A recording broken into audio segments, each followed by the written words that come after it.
whole day. Uh, So there we go. We are now recording. So welcome, Pete. Very glad to have you on my podcast today. Gain no pain, pain with no gain. The other way around.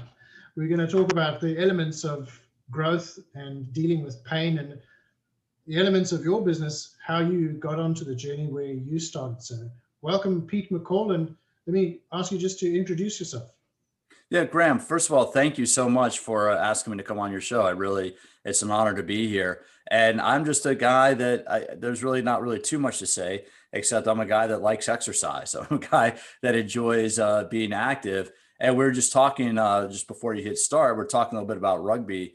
And that's what really kind of started me on my fitness journey was I enjoyed being active. I always enjoyed sports, and I was on my football team in college. I didn't play. I was on the practice squad, and I realized I looked across the pitch, and I realized American footballers are practicing every day, and you might play on Saturday, whereas the rugby players were practicing 2 times a week, and everybody was playing on Saturday. And I started playing rugby right after college and took off. But that got me into fitness because I realized very early on that in order to be good at rugby, in order to play well, you need to be fit. And the more I started learning about fitness, the more I wanted to do. I was actually working in Washington, D.C. I was working in some government job, some political job. And I started working part-time at a health club at the front desk to get a free membership. That was 20 something years ago. And from there, I got into teaching education. Got my master's degree in exercise science. I went to work for the American Council on Exercise, where I helped create content, create education content. And I left them a number of years ago, but I still consult with the American Council on Exercise and the National Academy of Sports Medicine. So my primary business, I still have a few clients, but my primary business is with consulting with organizations to develop education content.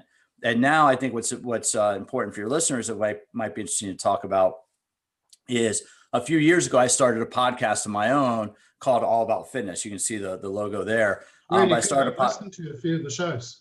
Oh, cheers. No, I appreciate that. But I started the All About Fitness podcast because I wanted to put better information out there. I saw that as social media was becoming more popular, what was happening was you had people that look good, and God bless them, they look good. They're getting exposure, but really you didn't have any of the geeks and the science people talking about exercise. So that's what I try to do with my podcast. And what I've been doing is just trying to put out good content and trying to do good stuff and letting it grow organically. And that's kind of the same way it worked when I was a personal trainer, Graham, is when I was a personal trainer in a gym, if you do good work, other people in the gym, and this is kind of the hard part right now because so many gyms are closed and there's so many issues going on with COVID. But what I found is if you do good work in the gym, if you're attentive to your clients, if you pay attention to your clients, you get more clients because other people are always watching you. I don't know if people realize that. I mean, Yeah. I'm sure you've been in the fitness facility yourself and you always watch a client or a trainer with a client. And I would get clients because people would come up to me and say, I really like the way you work with your clients. Do you have any time in your schedule? So that's a brief synopsis, but the real thing, and then I'll kick it back to you. What I really try to do now, though, is I really try to educate people on how to use exercise to control and manage the aging process. It really is because I think I'm 48 years old, right? I'm almost 50. I'm 2 years away from 50. And the older I get, the more I realize that exercise can slow down aging. And there's not only me realizing that, but there's a lot of science behind that. So that's another reason why I started the podcast, is to talk about that theme. And I'm finishing up my second book now called Ageless Intensity. And Ageless Intensity goes into how high intensity exercise can. So you've published once already, and you're onto your second release. Yeah. So published Smarter Workouts was my first. Yeah, Smarter Workouts was my first book, and then Ageless Intensity goes. And so that's one thing that trainers can do, right? Is for marketing. People might not. Everybody wants to lose a couple of kilos. Everybody wants to work on muscle definition, but everybody wants to. We're going to get older, and exercise can manage the aging process, and that really is that. And I'll finish up with this. This was the thing that I realized about playing rugby. I was 22 years old. I walked into this elite men's club in Washington, D.C., United States, And these guys were 10, 15 years older than me. These guys were in their mid to late 30s. I thought they were, quote, old men. And they were putting me into the ground. They were running my tail off, and they were hitting. I mean, they threw me in the front row, and I was a hooker. I became a hooker. And they just were running me into the ground. And I'm like, man, these guys are almost 40 years old and they're that fit. And I made my mind up then as a young 22-year-old guy that I want to be that fit when I'm their age. And that just is kind of like, I switched the mindset on, and I've never stopped. Yeah, it's really interesting because, a lot of people don't realize you can still build well-toned muscle mass as you get older, right up into your 60s even. And your body's still capable of it. And the body is the only mechanism in the world that grows when you load it with more weight and more pressure. Everything else will break down. Muscles will, and your tendons and bone structure start to strengthen. And it's almost like we're meant to do this. It really is. It really is that we're meant to do it. There's something, this is a technical word, but there's something called mechanotransduction. And what mechanotransduction means is that mechanical force applied to the body creates a chemical reaction. So when you apply mechanical force to bones create new cells because the bones feel that they need to become stronger against the force. You apply mechanical force against muscle creates satellite cells, and satellite cells can become muscle or connective tissue. So yes, the body needs to be loaded with mechanical force in order for it to continue growing and thriving well into the aging process. And even some of the research they're doing are on people in their 80s and 90s. And on one hand, they're being very sensitive to that because of the older age. But on the other hand, they're getting some really interesting results about the benefits of exercise. Oh, it is. I know my mom-in-law is nearly 78, but she looks good for her age. But it's because she's always kept fit. She used to be a dancer, a ballet dancer. So she's always maintained some kind of physical activity. So she's quite eccentric. She'll go to the gym in a dress, and she'll go and cycle in a dress. So yeah, she's totally eccentric. But yeah, super. So yeah. Well, years ago, I was playing rugby in DC, and one of my mates was from New Zealand, and we were at the gym. We were in the gym the same time, so we would train on Tuesday and Thursday nights, and we're in the gym on Monday night. And he comes up to me, he goes, "Mate," he goes, "You're working all your mirror muscles. You're a rugby player. You got to be training differently."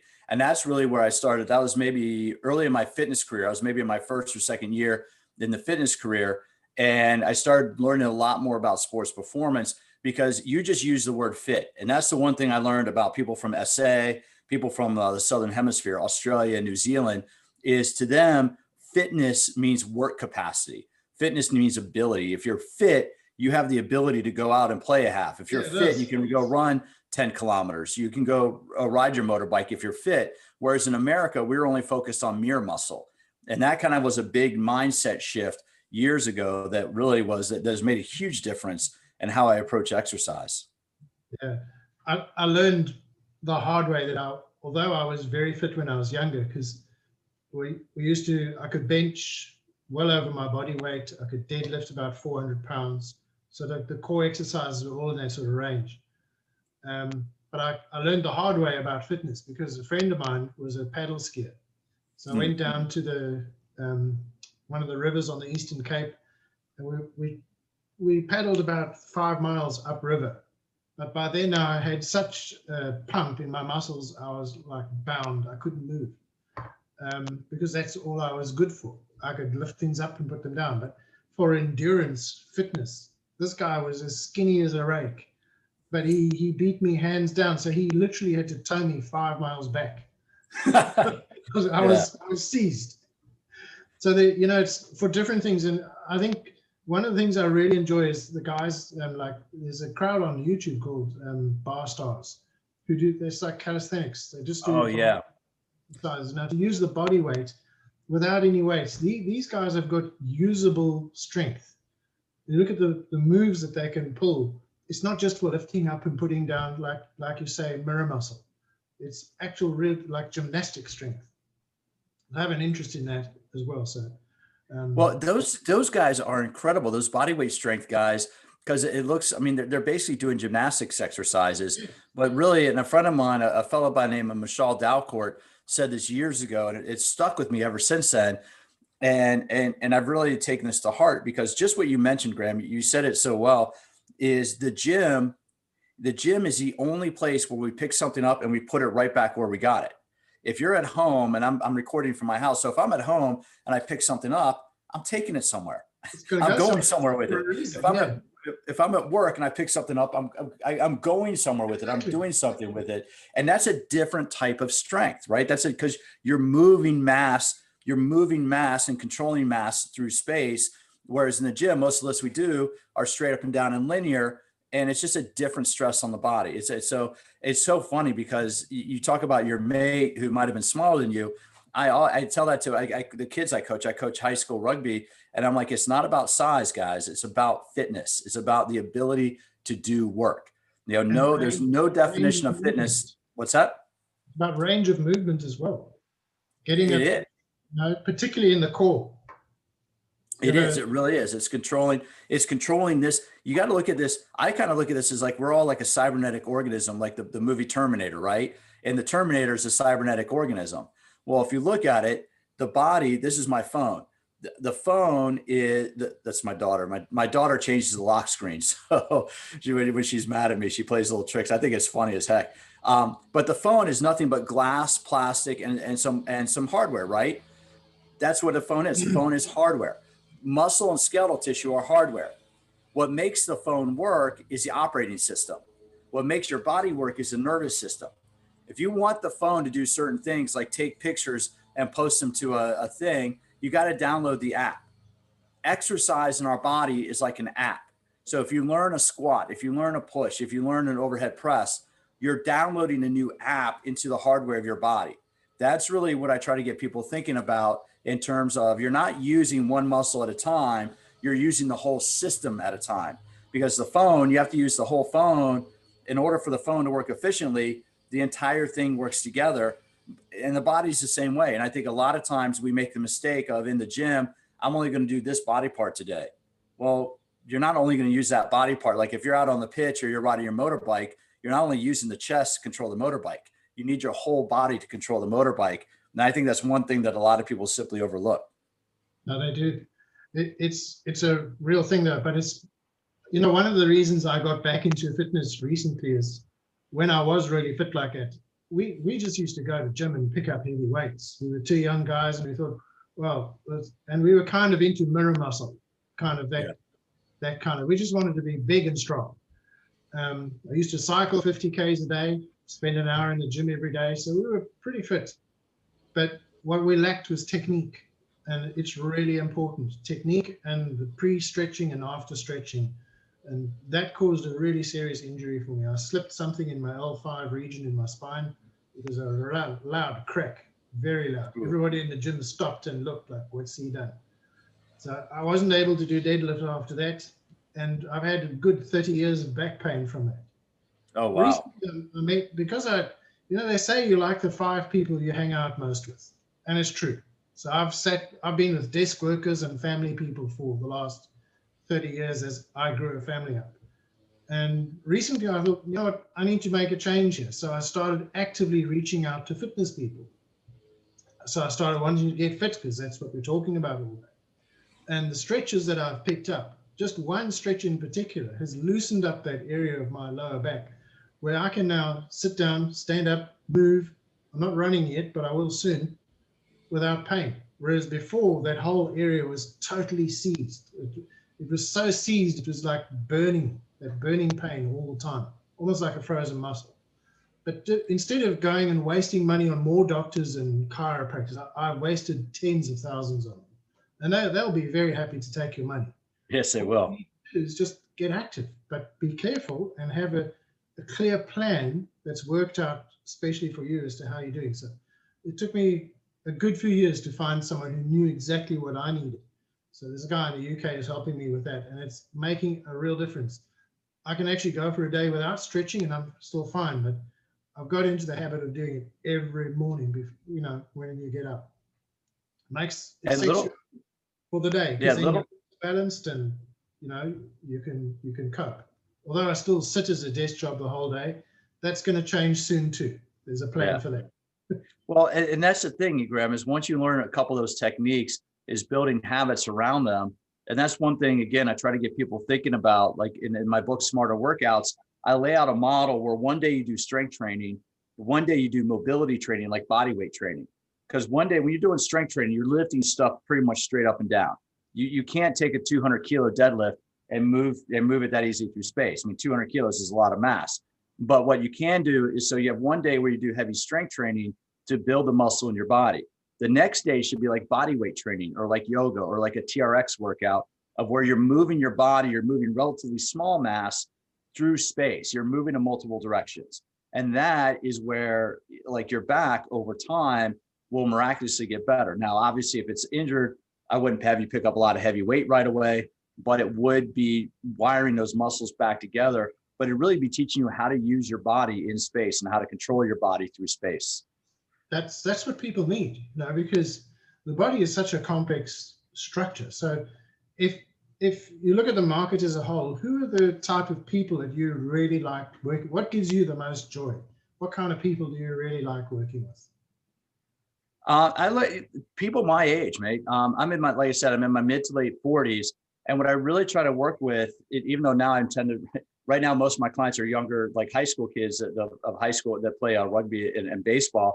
But I try to, when I teach classes, when I'm teaching classes, when the centers are open, is I get a lot of people my age because I want them to learn how to do fitness well for the long term.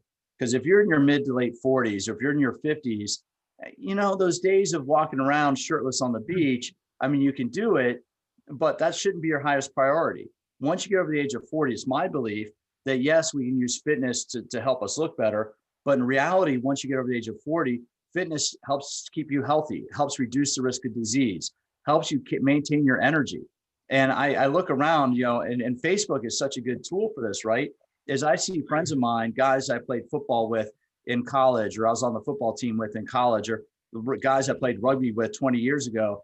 And man, I mean, they've put on 10, 15 kilos, and I can tell they're not, fitness isn't a priority in their life. And you can see that aging accelerates for them. Aging really does accelerate. Whereas the friends of mine who've stayed fit throughout the aging process, who've stayed fit for the last 20, 25 years, we all look years younger than the mates of our same age. And that really is, that's what I try to get people to think about. Is like, if you're in your 40s and 50s, yes, you can train hard, but you got to train smart, and you don't need to thrash yourself every day. Two, maybe 3 days a week in the gym, thrash yourself, but the other days move. Other days you be active and move, because we have this mindset here in the States, Graham, and I don't know how it is other places, but we have this mindset, if we're going to the gym, I'm just going to smash myself. I'm just going to get smashed. And it's like, you don't need to do that with every workout. And so that's the age group that I try to work with. Yeah, what's that? It's what people wrongly think the gym is for. And probably because of this fear of other people judging them. We've all grown up in a society that is so judgmental. Yeah. And they're probably worried, if I'm not lifting big, then what are people going to think I'm doing here? But it's not about that. It's about getting it right for your body, and as you pass through life, you deal with different traumas. I met a really interesting guy about 2 years ago who deals with stretches to help recover from trauma, more emotional trauma than physical trauma. What happens to the body when you go through emotional trauma is you internalize everything, particularly down into that area of your lower back and your tendons. And it's interesting that even your bones are affected by memories of a trauma. So you need to work the deepest parts of your tendons and your connective tissues to loosen them, because if you're not stretching them, what happens to them if they're just static? Stuff builds up in them that shouldn't be there. Your body needs to work and flex and drain all those toxins and things out. And exercise is the way to do it. But and part of what's happening too, and part of what's happening too is your body's making new cells. Your body is an amazing recycling plant. Like with your mother in her 70s going and riding that stationary bike at the gym, she's producing new cells. She's getting better cell turnover so that when old cells die off, they're replaced quicker. People that don't exercise they don't get that. It's like, I don't know, here in America, we have a thing in certain areas where people might leave a car in the backyard. They might take an old car, old automobile, and put it in their yard or put it in their backyard.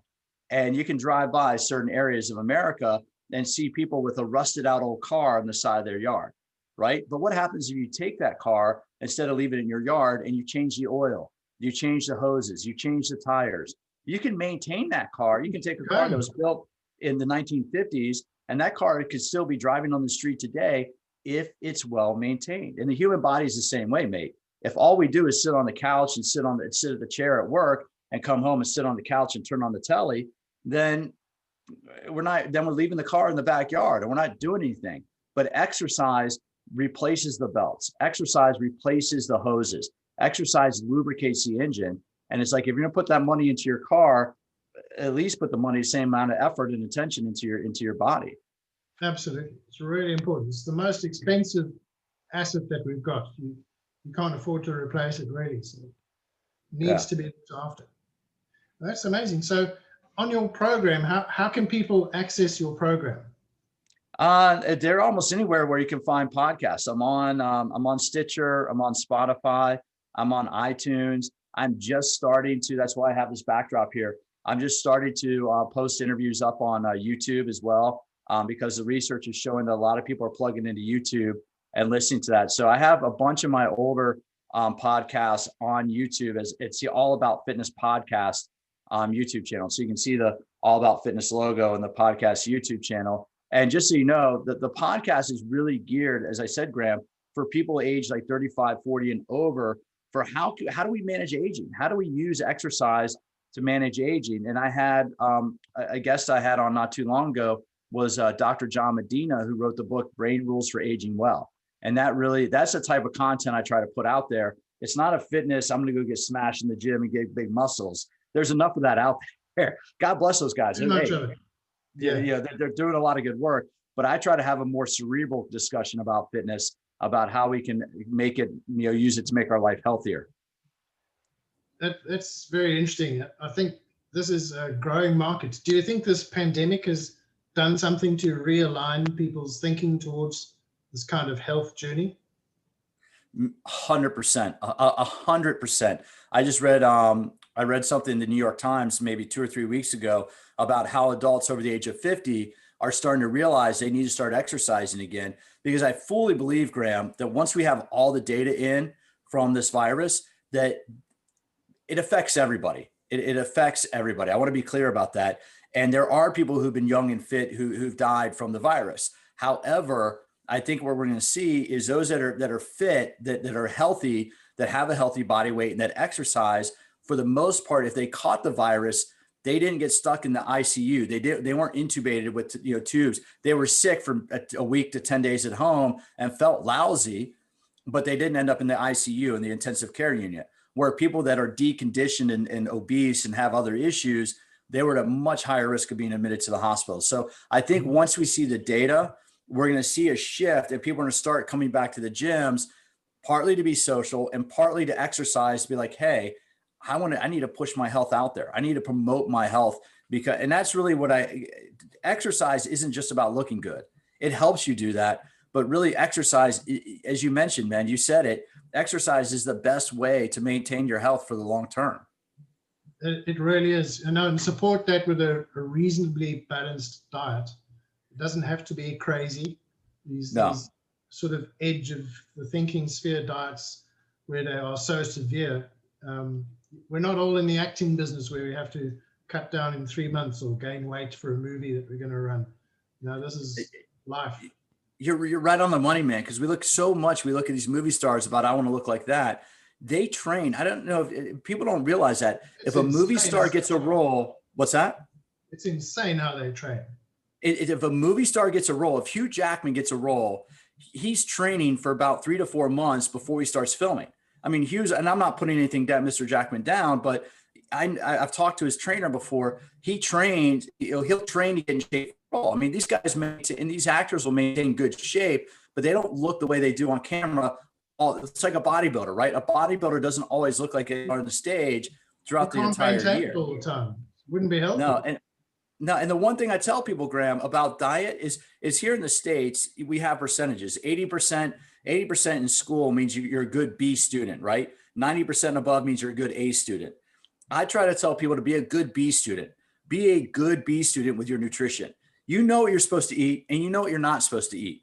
Eat what you're supposed to eat 85% of the time. 10 to 15% of the time, have some fun. Because guess what?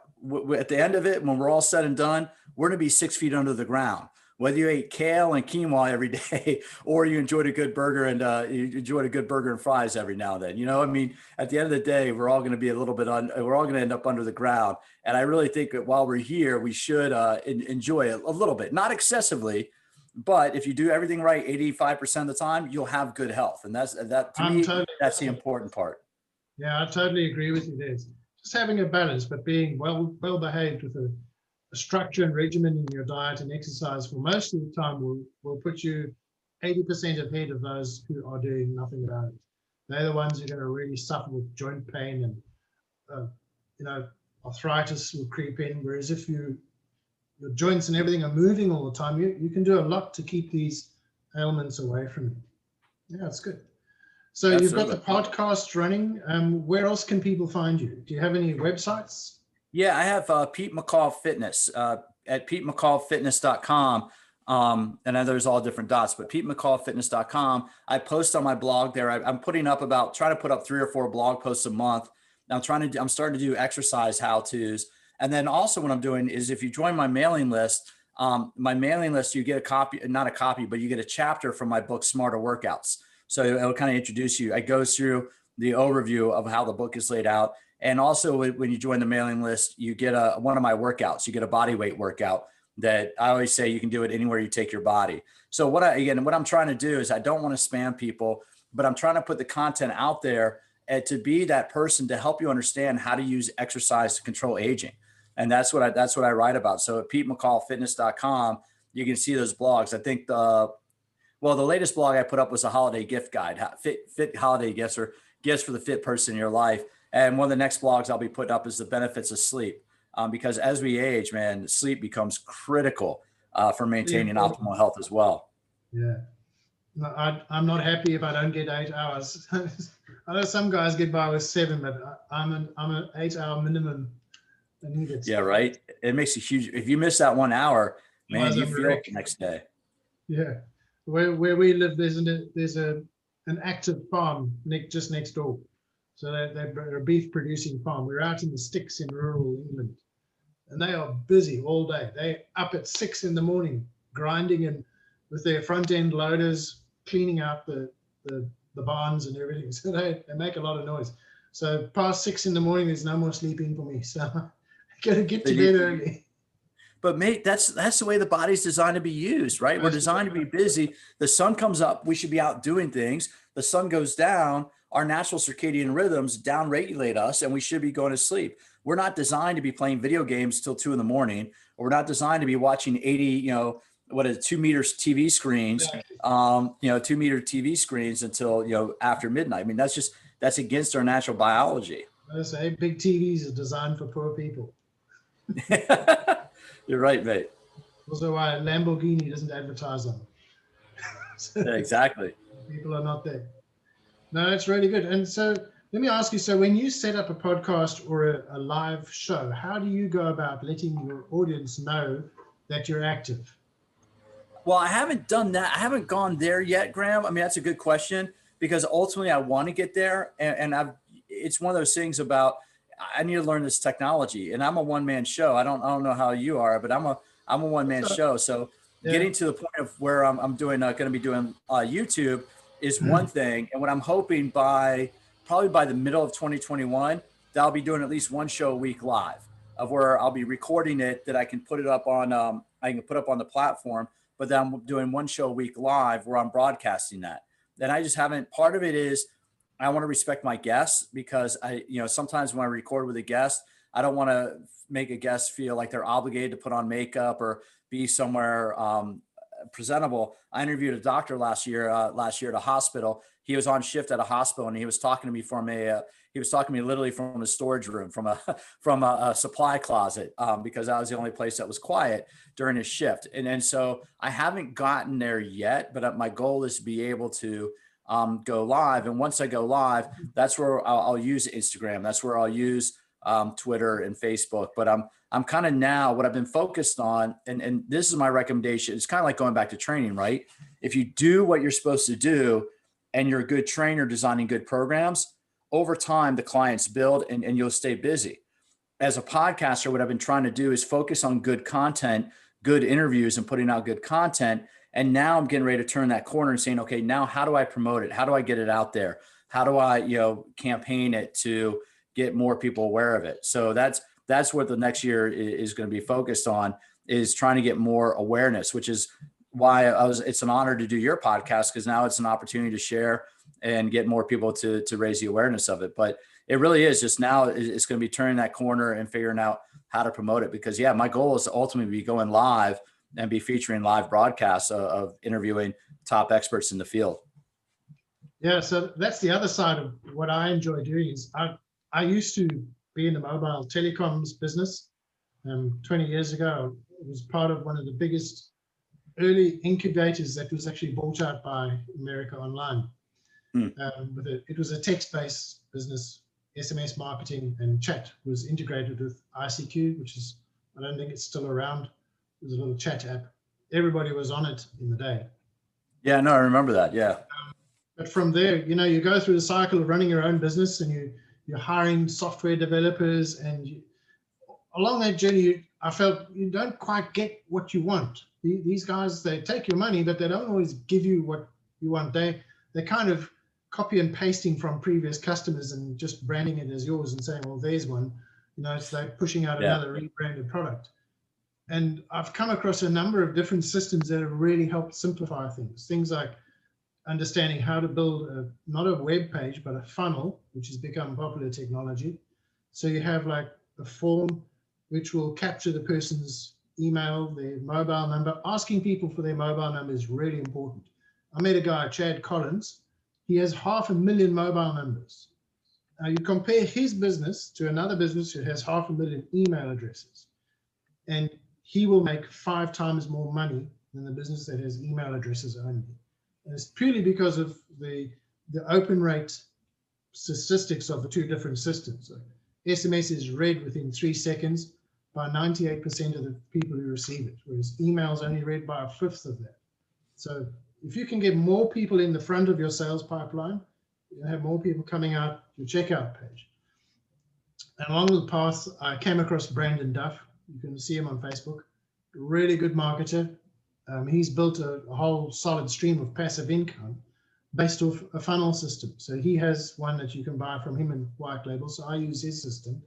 I no longer have to hire designers and graphics people, or if I need someone to make a little graphic thing, I'll go to Fiverr and hire it out for a 10 or a $20 fee and get the job done. But to have control over what your webpage says and to make a text change, those are the things that you need to be able to have control in the sales end of the business, because just changing one word can be the difference between making a sale or not making a sale. Then the other thing that I invested in, I'll show you this book. I wish I'd got this years ago. This book, where is it? Okay, Breakthrough Advertising.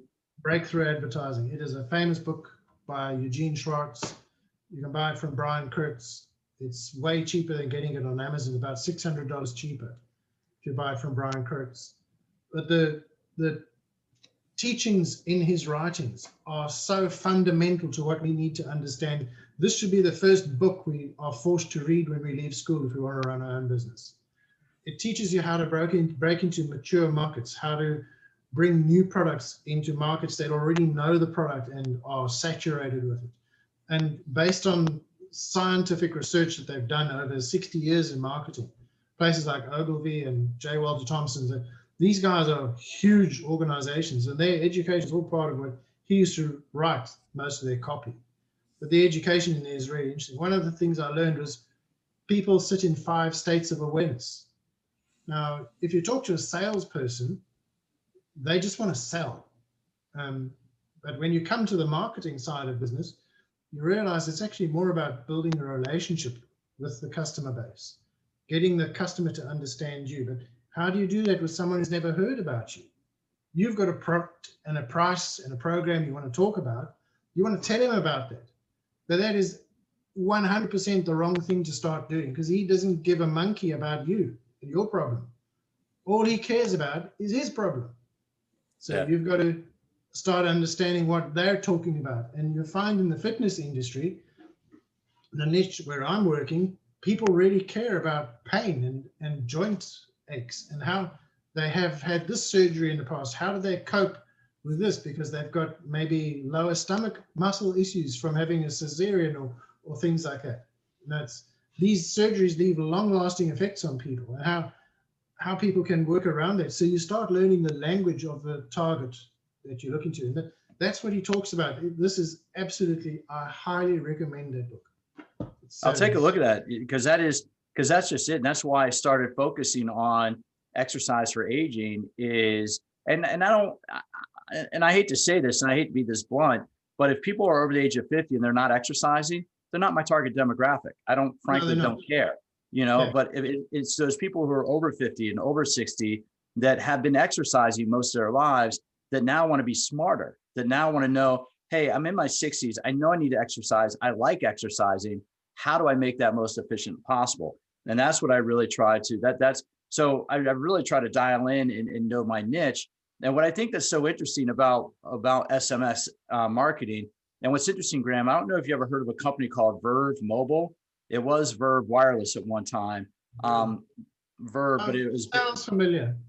Yeah, it started up in the mid 2000s, but it was actually one of my rugby buddies that started it. He was a venture capital guy for Nokia Ventures. So he would invest. He was a VC for Nokia Ventures, and he started doing, and that's what they did. They were hyper local marketing.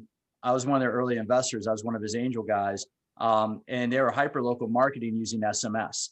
And so I've known a little bit about that. But really, Graham, this pandemic is showing for the fitness professionals out there, they don't need a health club. They don't need a studio. The health club operators are going to be in a world of hurt. They're bollocks right now, because if I'm a health club operator, I just lost all my trainers. Because if a trainer knows how to use SMS, you'll see a lot of them go bankrupt this coming year. Well, they can't hire trainers, because good trainers are using video conferencing platforms like this. Good trainers have a good Instagram following, and they're realizing, wait a minute, why am I working in the gym? A good trainer who understands marketing, a good trainer that understands how to use SMS and how to shoot a good, clean Instagram video. I mean, I've come across a few people on Instagram now with 500,000, 1 million followers that they don't need a traditional. Why on earth would they go work in a traditional gym for 20 quid an hour when they could be working on their Instagram profile? And if you have 100,000 followers and you can get 5% of those followers a month, 5,000 people a month buying one of your programs at 20 quid a pop. It's on a different level, doesn't it? It's a whole different, and that really is. I mean, that's what I'm trying to do with the podcast. I have a couple ebooks I sell. I have a couple continuing education courses I sell through there, and it really is. I mean, in all honesty, if I were a health club operator that counted on personal trainers to help me make revenue, the virus is one thing. I'm not going to be able to hire a good fitness professional who once a fitness professional realizes, wait a minute, I don't need to be in a health club. I can use Zoom, I can use FaceTime, and I can do these clients. You're going to see this is the disruption. I mean, the fitness industry has been ripe for disruption for a few years now. And this is the disruption that's going to cause operators to really have to review how they're compensating their trainers and how they're taking care of their staff. Because as far as I'm concerned, a facility is irrelevant now. I don't need a club. I don't need the four walls of a club. If I teach at a club, it's because I enjoy doing it live, not because I have to or because I want, because I need to. Yeah. It's because I more just enjoy the opportunity. There's one of the few businesses you can actually start with almost no investment. You just need your camera and a live session, and you'll be speaking to an audience. You start with bodyweight exercises, or stretches, or anything. You don't need to buy fancy equipment, but the equipment will help over some things. But yeah, it's an amazing pivot that we're going through, and that's why I also want to help a lot of the people I'm working with try and make sure they understand the marketing side of their business, because when none of us went to school to learn this, and if you go and do a marketing degree, they're not going to teach you the stuff that works. They're going to teach you stuff that's more branding related and communications related. But the kind of stuff that you find in books like this, breakthrough advertising, it took me years to find people that were talking about this book. And I've run businesses for 20 years. And it's only in the last 2 years that I heard about this book. It costs $1,000 in some places. This Wow. publication. But I got it for 175, I think. Well, it's just, but that's the thing is marketing. What you said, Graham, is 100% right. Is good marketing is creating that relationship. The way I look at it, and that's why when my kids were born, I bought shares in Disney, right? I bought shares in Disney when I found out we were pregnant with our first kid, because what does Disney do? Disney has programming for kids when they're 2 or 3 years old. Disney has programming for kids when they're 8, 9, 10 years old. Now that my oldest daughter is 8 years old, she's watching completely different Disney shows. You know, every year we've gone to Disneyland up in Anaheim, California. They know you use Disney as your model, and you create, and then you have the Disney cruise, right? And you can go live in a Disney housing development in Florida, United States. Disney knows that they're not just trying to sell you a toy. They're not trying to sell you a movie ticket. They're trying to create a lifelong relationship. And I have to say, the stock has done very well in the 8 years. But because and that's really, if you're a fitness professional, look outside the industry. Look at what companies like Disney are doing. I'm drinking my coffee. This is a Starbucks coffee mug. Look at what Howard Schultz wasn't selling you a cup of coffee. Howard Schultz was selling you a relationship with a third space. He was selling you a place. You have a relationship, whether your coffee shop, whether it's Starbucks or not, is irrelevant. It's like a pub, right? The pub or the coffee shop, that's not your work. That's not your home. Part of your lifestyle. It's a part. And that is really, once fitness professionals understand that about marketing, that they're trying to create that space that people need, then that's really where, that's where the gloves come off and they can really accelerate. When I was a trainer in a club, working in a club, that was how I approached it is I didn't try to sell you, Graham. I would teach group fitness classes. I taught about 8 to 10 classes a week on the schedule. And that's where I got all my clients, because I wouldn't try to sell you. You took my cycling class, you took a strength class. We might talk a little bit, and I'm not going to try to sell you training, man. You come into class, that's cool. But because we have that relationship, because I engage with you, you might take my class for a couple months and then you become a client, or you approach me on the gym floor and you're like, hey man, I think I need to train with you. And I'm like, you know what? I'm really booked right now, but here's my class schedule. Classes are free as part of your membership. Come see me in class. And if something opens up, then we'll work together. But what I was doing, Graham, is if you couldn't take time in your schedule, if you couldn't make it a priority to show up for a free class, that told me you couldn't make your fitness program a priority. And I knew that I wasn't going to waste that much time with you for marketing. Best filter. But if you showed up to my class, you showed up to my cycling class, you showed up to my core training class, and we started developing that relationship, I found a spot for you in my schedule. I worked my schedule around you. And so that really is, early on, I had 1 or 2 clients give me great books about marketing. One was called Selling the Invisible. It was a guy by name of Harry Beckwith. It's about service marketing and service selling. And a long time ago, I read the book on Procter & Gamble. Procter & Gamble, P&G, they make Crest, they make Pampers diapers, they make Scope, they make housing products. And what they learned in marketing is they're not trying to sell you a product. They're not trying to sell you a product one time. They're trying to sell you, I buy Pampers when my kid is young. Now we're using Crest toothpaste. Now we're using Ivory. We have the whole life cycle. And fitness professionals need to take that step beyond the gym. And I'm not just selling you a workout, I'm selling you a relationship, and I'm enhancing your relationship. But honestly, that's one of the reasons why I specifically focus on the over 35, over 40 fitness market. If you're under the age of 30, I say that, and a couple of my clients are teenage athletes, but I say that if you're under the age of 35, 40, and you're an adult, God bless, and you want to get 6-pack abs and look good on your Instagram photos, that's not me. Go do somebody else that specializes in that. But if you're 40 or 45 and you've been active your whole life and you're starting to feel your shoulder, your back, and you want to know what to do so you're not in pain, that's part of what the two thing is. You have to understand as a professional who you are, and you have to also understand who you are not, because then you can say, you know what, I'm not the right person for you, mate. You got to go see him or you got to go see her. But if this is what you're seeking, now let's have a conversation. And I think enough people, you said earlier, people don't have that confidence. It takes a lot of confidence to have that to have that thought process, because you have to realize, because I think as a trainer, you're like, I want to help everybody. And oh my gosh, they didn't want to work with me. They don't like me. Fuck, I don't care. I didn't. You've also got to learn in business that not everybody's your customer. No. When you first step into selling, never having sold before, you think you've got to sell to everybody. Anything that moves that's got a pulse, you're going to do your pitch. But that's not how, that's how you live through this experience of getting 99 no's to get one yes. I've done that kind of selling. I used to sell accounting software, which is a really boring product to but you go through it, 99 no's to get one yes. You just cold calling and trying to get appointments. But when you learn how to actually get this relationship machine to start working, then people will start coming and asking you. There's a really interesting pub to look up in New York. It's called the Please Don't Tell pub chain. It's the fastest growing chain of pubs in New York. If I ever go to New York, I'm going to go have a beer there, I reckon. Yeah. They've grown their business without $1 spent on marketing. Now that's incredible in a city that's saturated with pubs. So as a business lesson, that kind of thing can teach one a lot as to how they got their story, what made people want to get into their pub. And they used a system that Tom Hopkins taught from 30 years ago called exclusion selling. You want to come in? Yes. Well, you're not worthy of coming in. You're not valuable enough. You don't earn enough money. You tell people that, they get really offended. And they sort of puff their chest over, what do you mean? Of course I've got money. I can come in.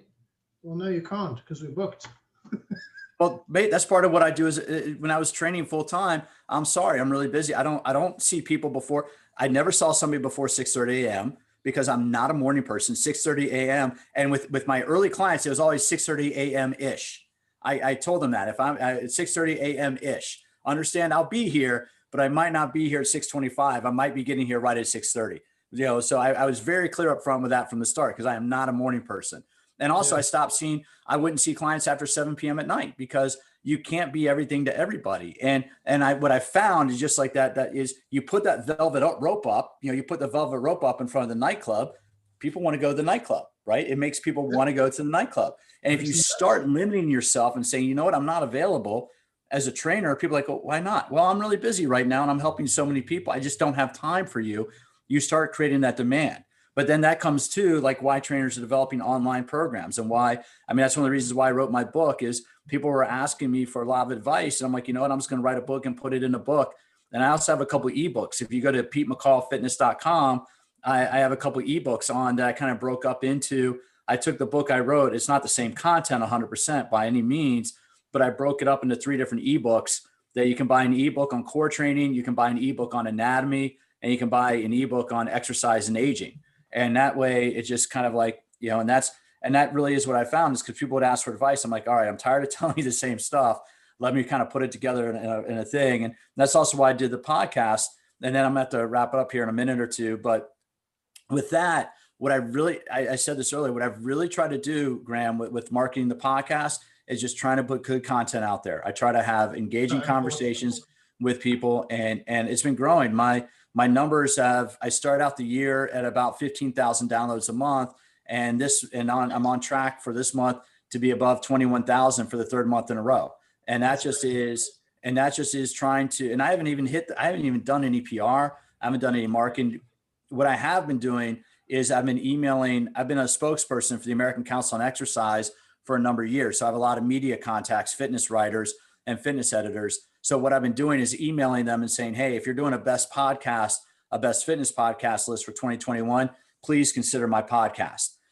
So that's about the first time I'm starting to do any marketing with that. But really, and that goes back to the message of, if you do good work, if you take care of the little things, you know what, you will get noticed. The cream rises to the top, and you gotta just take care of the people who are in front of you.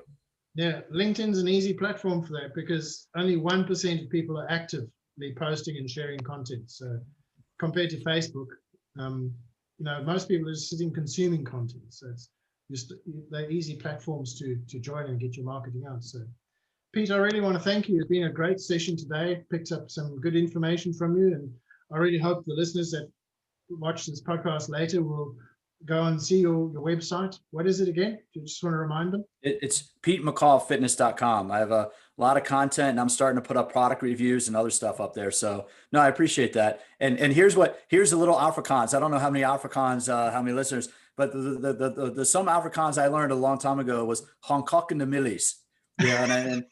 Yeah, and I was told that's not really the most polite thing to say, and I only say that in jest. But basically, for listeners, what I just told people, what I just said in Afrikaans was basically go take a long walk off a short pier. I know it means something different, but very politely in Afrikaans. Well, hey, that was a beautiful thing about playing rugby, mate. Was meeting people from around the world, and that's one of the things that I love about the sport as a coach, and I try to pass on to the younger generations. Yeah. You play hard hard on the field, you play hard on the pitch, you go hard, but afterwards you're all on the same team, and you're all partners, you're all mates, and that really is that's why I try to look at this stuff too. Is we might come at it from a different angle, but at the end of the day, we're all trying to make the world a better place through exercise and by helping people live healthier. So that's one of the things I love about what we do in the fitness industry.